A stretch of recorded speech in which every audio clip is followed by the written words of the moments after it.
อันเบอร์14อันคู่4คนนั่นแล้วก็เบอร์16นี่ก็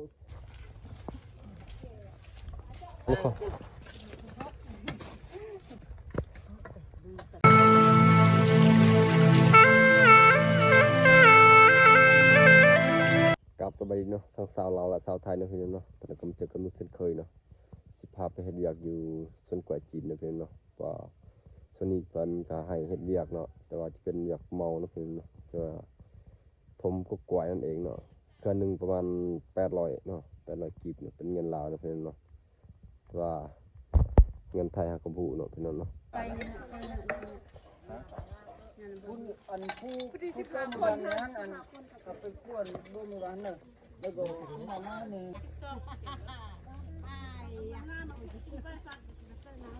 cái gì không em lên tên à hả tới bơ 12 nè đó nè nè không cái khoản tới bơ 14 ai học tỷ ai đang học tỷ ai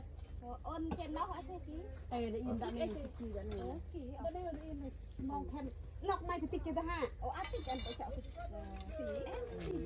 đập bay mai phải đang ai bơ 14 đang học tỷ đang phải bơ 14 có bị bơ ăn cho tỷ okก็เบอร์14 bơ 11 theo cái thay hai thay bơ 11 bơ 11 ทำมาได้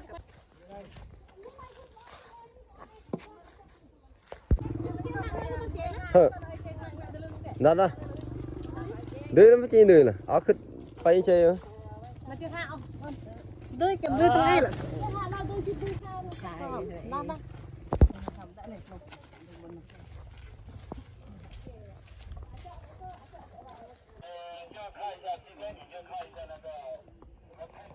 Vinh mà cho tôiกินนะcho tôiกินหนังอันเบอร์14อันคู่4คนนั่นแล้วก็เบอร์16นี่ก็4คนด้วยกัน14从那里挖4个那边挖4个啊上去了ตัวนี้ก็มีเจ้าของสวนนะพี่น้องมาแต่ต่างแขวงพุ่นมาแต่แถวเสียงควางสำเนือเนาะสุดท้ายแถวสำเนือพี่น้องเขามาเฮ็ดอยู่นี่เนาะ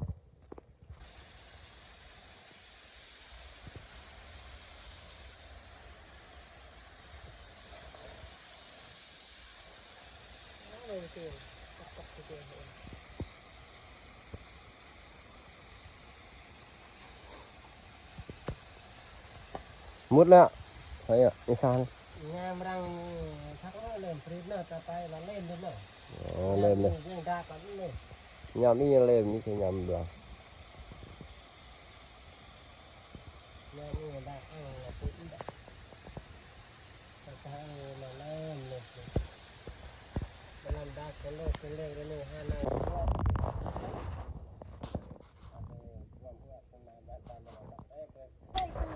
กินของเดียดของกินขนาดขนมกินขนมเดียดจะย่างพุ่นทางแบบข้าวตอกแล้วค่ะ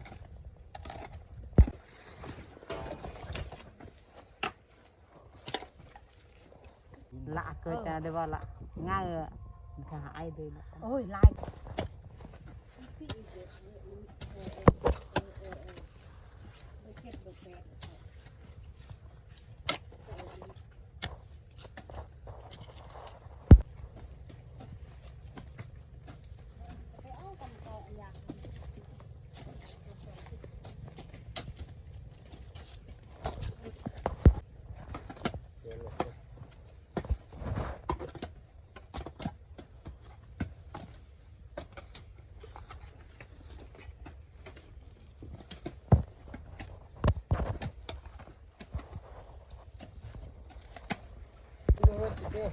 อันนี้ก็ดังเลยมั้งเนี่ยเมื่อตะมอนเจอ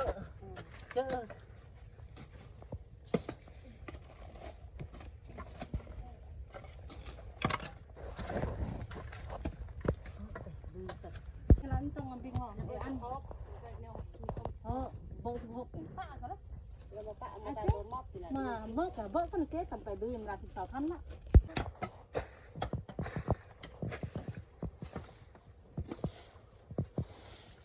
คุณกบเลย มาบนนั้น ก็มาเจอแล้วเวทไทยใบเปิ้ง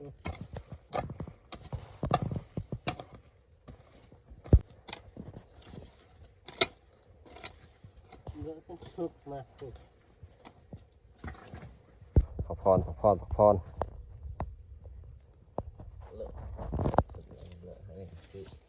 ทำไมแต่ปูนเนี่ยเนี่ยไม่ดำ ดำ มันนั่นเลยก็ตีมาได้ตราแท้นี่ สอแถวดี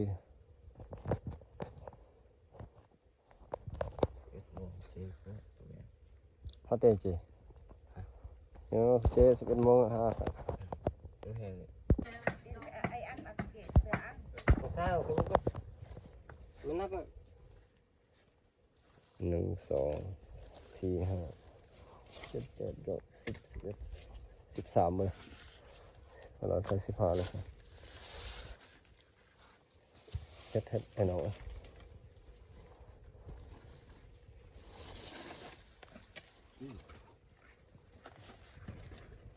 ตอนนี้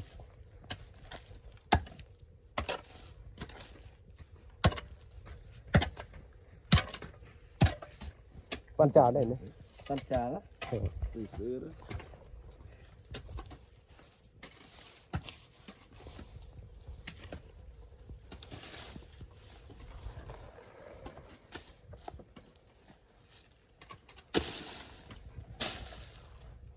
ทำกบกล้วยเอาไว้เนาะ